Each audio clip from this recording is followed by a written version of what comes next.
From the desk off கே அப்படின்னு சொல்லிட்டு ஒரு ஸ்டாம்ப் குத்திருக்கும். இது வந்து சூர்யா நடிக்க வேண்டிய காலத்தில் அந்த போஸ்டர்லையும் சரி, இப்போ விக்ரம் நடிச்சிட்டு இருக்கோம் அந்த போஸ்டர்லையும் சரி, எல்லாத்துலேயுமே இருக்குது. அதுலேயும் என் 12வது மனிதனை தேடிக்கொண்டிருக்கிறேன்னு சொல்லிட்டு த்ரூவ் பேர் இருக்கும், ஜான் இருக்கும், ஜோஷுவா இருக்கும். இவரே வந்து இப்போ வந்து meet John, meet Joshua, meet Dhruv அப்படின்னு சொல்லிட்டு விக்ரமோட போஸ்டராக ரிலீஸ் பண்ணி தள்ளிட்டாங்க. சூப்பராக இருந்துச்சு, எல்லாம் ஓகே. பட் எங்களுக்கு என்ன டவுட் அப்படின்னா, இப்போ பேசிட்டு இருக்குது ஜான். முன்னாடி தொலைஞ்சு போனது ஜான்ல பேரை தொலைஞ்சு போனாரா, இல்ல த்ரூவில் தொலைஞ்சு போனாரா, இல்ல ஜோஷுவால தொலைஞ்சு போனாரா? இந்த எபிசோட் வந்து ஜானை சுத்தி மட்டுமே இருக்குமா, இல்ல த்ரூவ், ஜோஷுவா எல்லாமே வருவாங்களா? நியூயார்க்ல வந்து விக்ரம் இருக்காரு. இவர் ஃபோன் பண்ணி நாளைக்கே டெல்லியில இருக்க கோனாட் பிளேஸ்க்கு வர சொல்றாரு இல்லையா? ஃபோனில் பேசுறவர் யாரு? Dark man. டார்க் மேன் வந்து சொல்லும்போது விக்ரம் வந்து வரேன் அப்படின்னு சொல்றாரு. 48 மணி நேரம் தான் வெயிட் பண்ண சொல்றாரு மிஸ்டர் கேவை மிஸ்டர் விக்ரம்.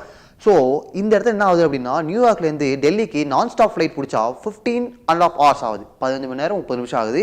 அப்படியே கனெக்டிங் ஃப்ளைட்ஸ் பிடிச்சாருன்னு வச்சுக்கோங்களேன் 17 hours 40 minutes ஆகுது. இதெல்லாம் வந்து கூகுள் மேப்ஸை பார்த்தது தான். இருந்தாலும் ஒரு கணக்கு வேணும் இல்லையா? ஏர்போர்ட்லேருந்து, அதாவது டெல்லி ஏர்போர்ட்லேருந்து கோனாட் பிளேஸுக்கு வந்து மினிமம் ½ hour ஆகும் வச்சுக்கலாம்.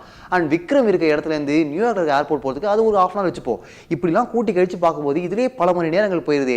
இந்த 16.5 hours ஆர் 18.5 hours வந்து 48 மணி நேரத்தில் மைனஸ் பண்ண பிறகு அந்த குறுகிய காலகட்டத்தில் விக்ரம் எப்படி அடிச்சு தள்ளுறாரு. இதுதான் படமா, இல்லை வேற ஏதாவது பிளான் வச்சிருக்காரா? ஏன்டாப்பா இப்போ துரசைங்க மாதிரி கணக்கு சொல்லிட்டு இருக்க அப்படின்னு கேட்கலாம். But it is about time அப்படின்னு கௌதம் மேனன் சொல்லியிருக்காரு. ஸோ இந்த கணக்கு ரொம்ப முக்கியமாக கூட இருக்கலாம். துருவ நட்சத்திரம் அப்படின்ற டைட்டில் கீழே யுத்தகானம்னு எழுதியிருக்கு. யுத்தகானம்ல ராமன் வந்து விக்ரம் தான் திஸ் ஜான் கேரக்டர் அப்படின்னு கூட வச்சுக்கலாம். பிகாஸ் நெகட்டிவ் ஷேட் கிடையாது. அவர் தான் வந்து யாரையோ காப்பாற்ற போறாரு. ராமன் இப்போதைக்கு அவராகவே வச்சுப்போம். பட் வில்லன் யாரு? Who is the Ravanan here? Dark man தான் வில்லனா, இல்லை கே இருக்கார் இல்லையா? அவர் வந்து கடைசியில் ஒரு ட்விஸ்ட் கொடுத்து நான் தான் வில்லன் அப்படின்னு வந்து நிற்பாரா?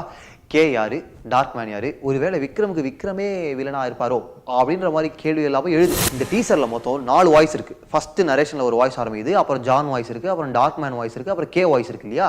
இதுல அந்த ஃபர்ஸ்ட் ஆரம்பிக்கிற வாய்ஸ் வந்து மிஸ்டர் வீராசாமி வாய்ஸ். அவர் யாரு அப்படின்றது இந்த போட்டோலே தெரியும். என்னை நோக்கி பாயும் தொடர்ந்து நடிச்சிருக்காரு சரிங்களா? அப்புறம் வந்து ஜான் வாய்ஸ் விக்ரம் தான் தெளிவா தெரியுது. இருந்தாலும் கே வாய்ஸ் யாரு, டார்க் மேன் வாய்ஸ் யாரு? கௌதம் மேனன் ஒரு வாய்ஸ் கொடுத்துருக்காரா, பிருத்திவிராஜ் ஒரு வாய்ஸ் கொடுத்துருக்காரா? ஏன்னா பிருத்திவிராஜும் கௌதம் மேனனும் படம் மட்டும் தான் இருக்குதே. 5th கொஸ்டின் தான் மிக மிக முக்கியமஸ்ட் கொஸ்டின். என்னன்னா, இந்த டீசர்ல கீழே மியூசிக்கு கிரெடிட்ஸ் கொடுத்துருக்காங்க. பாத்தீங்களா? அதுல யார் பேர் இருக்கு? எக்ஸ்ட்ராவா யார் பேர் இருக்கு? தர்புகா சிவா அவர்கள் பேர் இருக்குது.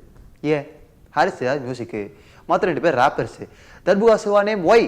அவரோட சப்போர்ட் இந்த படத்துல இருக்கு அப்படின்னா, கௌதம் மேனன் அவர்களுக்கும் தர்புகா சிவா அவர்களுக்கும் நல்ல ஒரு அசோசியேஷன் இருக்கு அப்படின்னா, ENPTக்கு அவர் தான் மியூசிக் டைரக்டரா?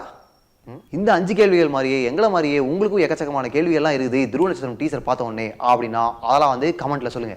பாட்டாதான் பாடணும்னு தோணுதே, ஆனா பாட முடியல, லிரிக் வரல, டியூன் வரல, மியூசிக் வரல, ஒரு பீப்பும்.